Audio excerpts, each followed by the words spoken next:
এই হাদি হত্যাকাণ্ডের জন্য মিথ্যাভাবে আমার ফ্যামিলির সবাইকে জড়াইছেন। এবার প্রকাশ্যে এলো ওসমান হাদি হত্যা মামলার অন্যতম আসামি ফয়সাল করিম মাসুদ। ধরাছোঁয়ার বাইরে থাকা ফয়সাল নিজেকে দুবাই দাবি করে সেখান থেকেই দিয়েছেন ভিডিও বার্তা। আর ওসমান হাদি খুন হওয়ার পর থেকে আগুন জ্বলেছে, হিন্দুদের উপরে অকথ্য অত্যাচার হয়েছে, হিন্দু গ্রাম জ্বালিয়ে দেওয়া হয়েছে, ভারত বিদ্বেষ আরো বেশি ছড়ানো হয়েছে। ফয়সাল নামে একজনের নামে বলা হয়েছিল যে সে খুন করেছে এবং খুন করে নাকি ভারতে আশ্রয় নিয়েছে। আজকে ফয়সাল বিস্ফোরক দাবি করলো যে পুলিশ ইচ্ছাকৃতভাবে অপপ্রচার করছে, পুলিশ ইচ্ছাকৃতভাবে অপপ্রচার করছে। ফয়সাল একটি ভিডিও প্রকাশ করলো এবং সেই ভিডিওতে সেই ওসমান হাদি খুনে মিথ্যে প্রচার, খুনিদের ভারতে পালিয়ে আসার তথ্য মিথ্যে, বাংলাদেশ পুলিশ ইচ্ছাকৃতভাবে গল্প ছড়াচ্ছে। ফয়সাল বলে এখন দুবাইতে, ফয়সাল বলে এখন দুবাইতে। মজার ব্যাপার হলো ফয়সাল আবার নিজে এসে বলতেছে আমি দুবাইতে। কোনোদিন শুনছেন হত্যা মামলার আসামি যাকে 302 ধারায় ফাঁসিতে ঝুলিয়ে, বাংলাদেশের আইনে যাকে 302 ধারায় ফাঁসিতে ঝুলিয়ে মেরে ফেলার কথা, তো এরকম একটা খাতারনাক আসামি যে কিনা তার কান্ধের উপরে, তার কল্লার উপরে ফাঁসির দড়ি নিয়ে ঘুরতেছে, সে আইসা বলবে আমি দুবাইতে। হ্যাঁ, কেউ আইসা বলবে দুবাইতে, আমি ফয়সাল, আমি দুবাইতে। ওই যে ওদিনকার ঘটনা ঘটছে। আসসালামু আলাইকুম। ওসমান হাদির খুনি সেই ফয়সালের ভিডিও বার্তা দুবাই থেকে প্রিয় দর্শক শ্রোতা মণ্ডলী দেখছিলেন তার বিশেষ অংশ। তিনি কি বলছেন না বলছেন ইতিমধ্যেই যা সোশ্যাল মিডিয়াতে ব্যাপক পরিমাণে সাড়া ফেলেছে। এই ভিডিওটা নাকি মিথ্যা, অনেকেই সেটা দাবি করছে এবং এক একজন বিশ্লেষক এক একভাবে বিশ্লেষণ করার চেষ্টা করেছে। আসলে আমরা এটাই দেখার চেষ্টা করব যে এই যে ওসমান হাদির খুনি ফয়সাল, শুটার ফয়সালের এই ভিডিওর বার্তাটা আসলেই সত্য নাকি মিথ্যা, তিনি কি বলছেন ভিডিওতে এসে, এটা নিয়ে আমরাও কিছু ব্যাখ্যা দেওয়ার চেষ্টা করব। আশা করছি পুরো ভিডিও জুড়ে আমাদের সাথে থাকবেন। ওসমান হাদি খুন হওয়ার পর থেকে আগুন জ্বলেছে, হিন্দুদের উপরে অকথ্য অত্যাচার হয়েছে, হিন্দু গ্রাম জ্বালিয়ে দেওয়া হয়েছে, ভারত বিদ্বেষ আরো বেশি ছড়ানো হয়েছে। ফয়সাল নামে একজনের নামে বলা হয়েছিল যে সে খুন করেছে এবং খুন করে নাকি ভারতে আশ্রয় নিয়েছে। আজকে ফয়সাল বিস্ফোরক দাবি করলো যে পুলিশ ইচ্ছাকৃতভাবে অপপ্রচার করছে, পুলিশ ইচ্ছাকৃতভাবে অপপ্রচার করছে। ফয়সাল একটি ভিডিও প্রকাশ করলো এবং সেই ভিডিওতে সেই ওসমান হাদি খুনে মিথ্যে প্রচার, খুনিদের ভারতে পালিয়ে আসার তথ্য মিথ্যে, বাংলাদেশ পুলিশ ইচ্ছাকৃতভাবে গল্প ছড়াচ্ছে। ফয়সালের কথায় বিস্ফোরক তথ্য প্রকাশ্যে। আমাকে মিথ্যাভাবে ফাঁসানো হয়েছে, যেহেতু হাদির সাথে জামাতের একটা কানেকশন আগে থেকেই ছিল, ও জামাতের প্রোডাক্ট, তো সেই জন্য জামাতিরা কোনোভাবে এই ঘটনা ঘটেছে। ওই বাইকের মধ্যে আমি ছিলাম না এবং ওই বাইকের চালকও আমার কোনো ছোট ভাই ছিল না। আমাদের দুজনকে মিথ্যাভাবে ফাঁসিয়েছে, মিথ্যাভাবে ফ্যামিলির সবাইকে জড়াইছেন। তাদের কোনো দোষ নেই, তাদেরকে আপনারা সবাই মিথ্যা হয়রানি করছেন, যেভাবে পারছেন সেভাবে অত্যাচার করছেন, মিথ্যাভাবে আমাকে ফাঁসিয়েছেন। এই জন্য আমার পরিবার ভুক্তভোগী। এটা আসলে কাম্য না, এটার একদিন সুষ্ঠু বিচার হবে। পল্টন থানাস্থ বিজয়নগর বক্স কালভার্ট এলাকায় মোটরসাইকেল আরোহী দুর্বৃত্তের গুলিতে ইনকিলাব মঞ্চের মুখপাত্র জনাব শরীফ উসমান বিন হাদি গুলিবিদ্ধ হন। 18 ডিসেম্বর তিনি শাহাদাত বরণ করেন। ঘটনাস্থলে উপস্থিত ব্যক্তিদের দেওয়া তথ্য, সিসিটিভি ফুটেজ বিশ্লেষণ, ওপেন সোর্স ইন্টেলিজেন্স এবং তথ্য প্রযুক্তির সহায়তায় ঘটনার দিনই শুটার ফয়সাল করিম মাসুদ ওরফে দাউদ ওরফে রাহুল এবং তার সহায়তাকারী মোটরসাইকেল চালক মোহাম্মদ আলমগীর শেখকে শনাক্ত করা হয়। ঘটনাটি তাদের পূর্ব পরিকল্পিত ছিল। আর ওসমান হাদি খুনে যাকে অভিযুক্ত করা হচ্ছিল সেই ফয়সাল চক্রান্তের কথা বলছেন। কেন চক্রান্তের কথা বলছেন দেখুন। আসামিদেরকে চিহ্নিত করার পূর্বেই তারা সীমান্ত পাড়ি দিতে সক্ষম হয়। সীমান্ত পার করে ভারতের মেঘালয় রাজ্যে জনৈক পুত্রীর নিকট হস্তান্তর করে। আপনারা যে হাদি হত্যাকাণ্ডের সাথে আমার জড়িত থাকার কথা জানেন, প্রকৃতপক্ষে আমি এই ঘটনার সাথে কোনোভাবেই জড়িত না। এটা একটা চক্রান্ত, যার কারণে আমি দেশ ছেড়ে চলে এসেছি এখন দুবাইতে। আমার দুবাইয়ের 5 বছরের মাল্টিপল ভিসা ছিল, যেভাবে হোক অনেক কষ্ট করে দুবাই চলে এসেছি। আর ফয়সাল করিম ইউনূস সরকারের বিরুদ্ধে কতটা সরব দেখুন। হাদির সাথে আমার সম্পর্ক ছিল, আমি গিয়েছিলাম তার অফিসে। আমার একটা আইটি ফার্ম আছে, এই আইটি ফার্মে সরকারি কাজ হয়, কাজ নিয়ে আমি কথা বলতে গিয়েছিলাম। সে আমাকে পাইয়ে দিবে আশ্বস্ত করেছিল। আমি তাকে 5 লাখ টাকা দিয়েছি, অগ্রিম চেয়েছিল এবং তার ডোনার হিসেবে আমাকে থাকতে বলেছিল। আমি থেকেছি এবং তার প্রোগ্রামগুলোর জন্য যত টাকা লাগতো আমি দিয়েছি, এবং লাস্ট যে ফাঁসির দড়ি নিয়ে ঘুরতেছে সে আইসা বলবে আমি দুবাইতে, হ্যাঁ সে আইসা বলবে দুবাইতে আমি ফয়সাল, আমি দুবাইতে। ওই যে ওদিন যে ঘটনা ঘটছে না, মোটরসাইকেল আমি আর আমার বন্ধু আলমগীর দুইজন মিলে গিয়ে ধুমধাম করে মেরে দিয়েছি হাদিরে, ধুমধাম করে মেরে দিয়েছে হাদিরে। ভাই আমি সেই ফয়সাল, আমি সেই ফয়সাল, আমি দেখেন ভাই আমি দুবাইতে আছি ভাই, আমি এটা করিনি, আমি এটা করিনি। ইসলামের একটা শেষ আছে ভাই, মেজাজটা এত খারাপ হয়। সেটা বাংলাদেশে এআই ফ্রি করে দিছে বুঝছেন, বাংলাদেশে দিছিল এআই ফ্রি করে। ওই যে 30 সেকেন্ডের 1 মিনিটের ভিডিও কিন্তু আপনি এই দিয়ে ফ্রি করতে পারবেন। ওই বিভিন্ন অ্যাপ আছে, তো আপনি গিয়ে সেই অ্যাপ ডাউনলোড করে কিছু অ্যাড ফ্যাড আসে, ওইটা দিয়ে এআইলারা পয়সা কামায়, আর আপনি এই 1 মিনিটের মতো ভিডিও করতে পারবেন বুঝছেন এআই দিয়া। তো এইগুলো কইরা টইরা তো বাংলাদেশের মানুষ হলো খুব সহজ সরল। বারবার আমি বলি না, বাংলাদেশের মানুষ হলো ওই লেভেলে পৌঁছে গেছে যে কিনা শাবানা আলমগীরের ছবি যদি কোনো দুঃখের সিন দেখে না, শাবানা আলমগীরের ছবি কোনো দুঃখের সিন দেখলে তারা বসে করে কান্দে। তাহলেই হলো বাংলাদেশের সহজ সরল মানুষ।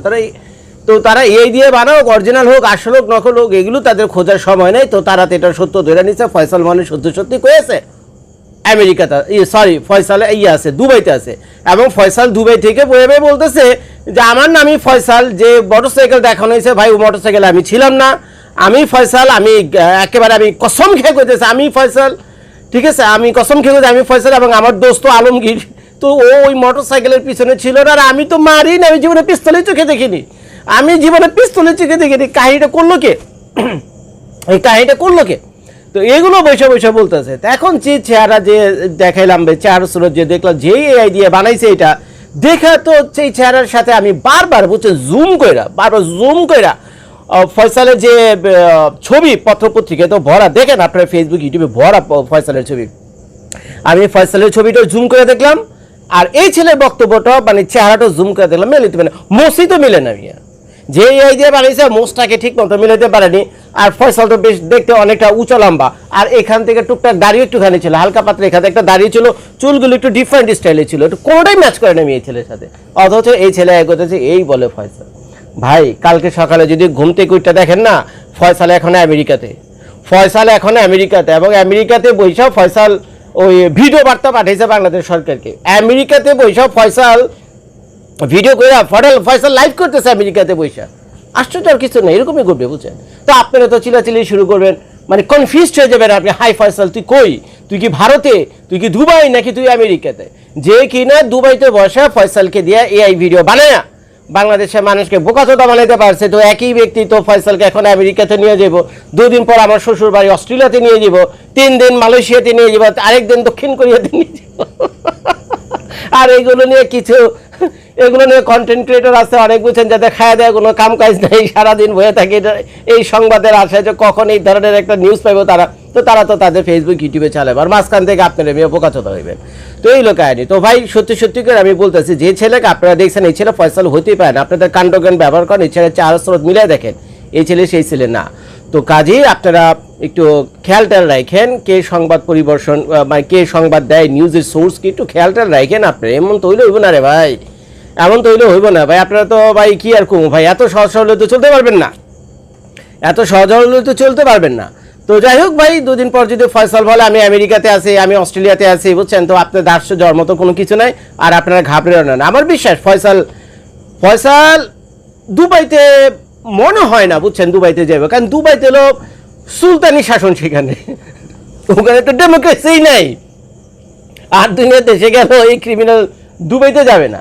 এর কারণ হলো দুবাইতে হলো সুলতানি শাসন, আর ওই সুলতানি শাসনে ডাইরেক্ট কল্লা ফালায় দাও, কোনো ফাঁসি মুছি নাই দুবাইতে, কোনো ফাঁসি টাসি সিস্টেম না, ডাইরেক্ট কল্লা ফালায় দাও, বুঝছো। তো ক্রিমিনালদের ধরার কল্লা ফালায় দাও। দেখলেন না সৌদি আরবে কি করলো, 12-14 জনের বাংলাদেশিদের কি করলো, সেই কষ্টের কাহিনী তো আপনারা দেখছেন। তো কাজে দুনিয়ার সব দেশে গেল, অন্য দেশে গেলে তো বিচার আচার পাইবো, আমরা যদি আমেরিকাতে আছে তারপর তো বিচার আচার পাইবো, কল্লা ফালাইবো না, বুঝছেন। কিন্তু এইখানে ভাই খুব ডেঞ্জারাস জায়গা, এটা আমি মানতে পারলাম না। তো কাজে এই ভুয়া বক্ক নিউজে আপনারা মনোযোগ দিয়ে না, বুঝছেন। তো ও আছে ইন্ডিয়াতে আছে, ওর দৌড় ইন্ডিয়া পর্যন্তই। ফয়সাল যদি থাকে তো ফয়সালের দৌড় হলো ইন্ডিয়া পর্যন্তই। আর এই ছ্যামরা যদি পয়সা খরচ করে দুবাই বা আমেরিকাতে আসার মতো ক্ষমতা থাকতো, এই আর্থিক অবস্থা থাকতো, বা এই ধরনের ডিপ্লোম্যাটিক স্ট্যাটাস থাকতো, পাসপোর্ট ভিসা থাকতো, এই দুবাইতে বা আমেরিকাতে আসার মতো, তাহলে সেই আকামটা করতে যেত না, বুঝছেন। সেই ছ্যামরা তো গেছে কিছু পয়সার জন্য, বুঝছেন, এই স্যামরা তো গেছে কিছু পয়সার জন্য, তো কাজে ওর দৌড় হলো ওই ইন্ডিয়া পর্যন্ত। ওই শুনবেন 2 দিন পর ইন্ডিয়ার সরকারি ইন্ডিয়ার পুলিশে, আমি বলে রাখলাম লিখে রাখেন, এই ইন্ডিয়ার পুলিশে কিন্তু ফয়সালকে একসময় ধরবে। জয়শঙ্কর আসছে না গতকাল বাংলাদেশে, দেখছেন তো আপনারা। তো এখন জয়শঙ্কর আসার অর্থ হলো বাংলাদেশের সাথে ইন্ডিয়ার যে পলিটিক্যাল রিলেশন, যে রাজনৈতিক সম্পর্ক, যে বন্ধুত্বপূর্ণ সম্পর্ক আগে ছিল, সেটা মোটামুটি এখন ঠিকঠাক হওয়ার পথে। এখন বাকিটা আপনার ইচ্ছা। এখন আপনারা বাংলাদেশিরা যদি সারাদিন বইবে ইন্ডিয়ানদের যদি গাইলান, ভারতীয়দের যদি গাইলান, তাহলে আমাদের এই সম্পর্ক আগে বাড়বে না, সম্পর্ক আরও খারাপ হবে। তো কাজে এই সব আউল ফাউল কথায় আপনার মনোযোগ দিয়ে না, কোনো মানুষ আপনাদের গুসকে দিলে আপনারা একটু কেয়ারফুল থাকেন, ভারতের সাথে একটু মিলেমিশে থাকেন, বন্ধুর মতো আচরণ করুন, ভাইয়ের মতো আচরণ করুন, বুঝছেন। এই একমাত্র ভারত সরকারই পারে এই ফয়সালকে ধইরা আমাদের বাংলাদেশে পাঠায়, তার ফয়সালের বিচার বাংলাদেশের মাটিতে আপনারই করতে, সরি, এই ব্যবহৃত কোনো ফিল্টারের প্রভাব, এই কারিগরি ত্রুটি পুরো ভিডিওকে এআই সৃষ্টি প্রমাণ করে না। ভিডিওতে ফয়সাল নিজেকে বর্তমানে দুবাই অবস্থানকারী বলে দাবি করেছেন, তবে দ্য ডিসেন্ট বলছে কেবল এই ভিডিওর মাধ্যমে তার ভৌগোলিক অবস্থান নিশ্চিত করা সম্ভব নয়। ফয়সাল তার দাবির সপক্ষে মৌখিক বক্তব্য ছাড়া অন্য কোনো প্রমাণ উপস্থাপন করেননি। ফয়সাল করিম দাবি করেন হাদি হত্যার সময় ব্যবহৃত মোটরসাইকেলে তিনি ছিলেন না। দ্য ডিসেন্ট এই দাবিকে সরাসরি মিথ্যা হিসেবে চিহ্নিত করেছে।